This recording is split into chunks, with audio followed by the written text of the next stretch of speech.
Hello YouTube, this is Dunedien, and I wanted to talk today about a game that I got to play recently called Hanabi. It's a two-player game. I was looking for a game with someone that I was going on a date with that we could play cooperatively and just enjoy, and Hanabi is the one that was recommended by the person at the gaming store that I was at, and I would definitely recommend it. It was so much fun. It's a very simple concept. Basically, what you do with the game is you have a deck of cards and you're trying to take the cards that are of the same color and you're trying to lay them down from 1 to 5. Now you have to be very careful with what cards you're throwing out and what cards you're keeping in your hand because there are fewer 5s than there are 1s. The interesting part of the game is you cannot look at your hand. What makes it cooperative is you actually are holding your hand out, and the other player is giving you information. Now you're limited on how much information you can give. There's these little chip tokens, and every time you give information, you have to put one of those chips away. And every time you either play a card or discard a card, you can take one of those chips back. And what makes it really, really interesting is like you have to save the information over time and try to remember it. And so it's pretty much exclusively based on your memory and your communication with your teammates. And so this is a great game for two people because it's not that complicated of a game. So you're not going to sit there just like awkwardly staring at the rules if you're trying to learn a new game. And it also sort of forces you to communicate, and you can also just enjoy trying, a lighthearted game where you're working towards a common goal. So it's definitely a good date game. It's what I used it for, and the person that I was dating, she really liked it too. So I'd definitely recommend that. It can be played, I forget how many you can go up to, but it can be played with more than 2 people as well. And it's a lot of fun.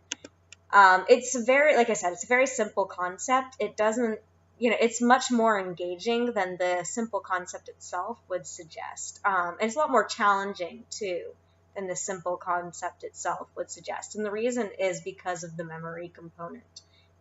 So if my partner was holding up 4 cards and 3 of them were 1s, then I could say, okay, you have 3 1s in your hand and point to them, but then I have to reveal the color of the cards before the partner probably knows if they can play them, because there is a chance if we already have a yellow 1 down on the board and they play a yellow 1, then that's actually a bad thing. You get like this little bomb piece, and if you get 3 of those, then the game is over. So you're very limited on how many you're allowed to get wrong before you just run out of time or the ability to keep playing the game. So it's a lot of fun. I would definitely recommend it. It's a relatively short game, as long as you are not, taking your time. Now, me and the person that I was playing with, we were just taking our time with it and joking around while we were playing. So that probably made it more difficult, but it also made it more fun. But yeah, I'd definitely recommend this. It's a good game also for playing with family. Some games are so complicated that if you have people that aren't into gaming, they can be difficult to sort of enjoy. Or if you have kids, people that are younger that might have more difficulty with complex games, then this is one that would be good for them too.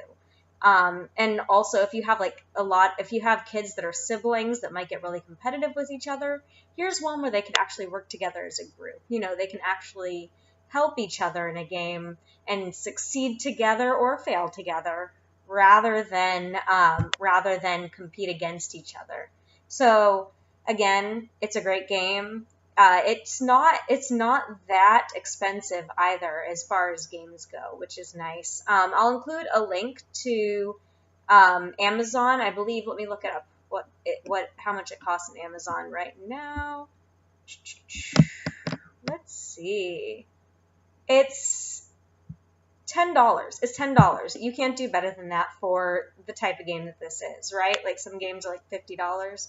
This one's a good deal for the entertainment you're going to get out of it.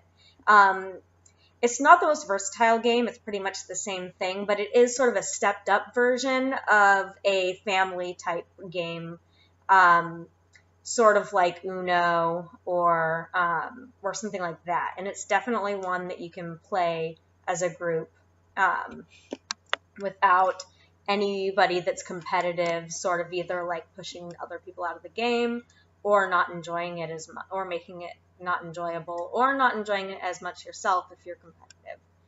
So that's my review and recommendation for this game. Please let me know what you thought about it, and like and subscribe if you want to see more content. Thanks.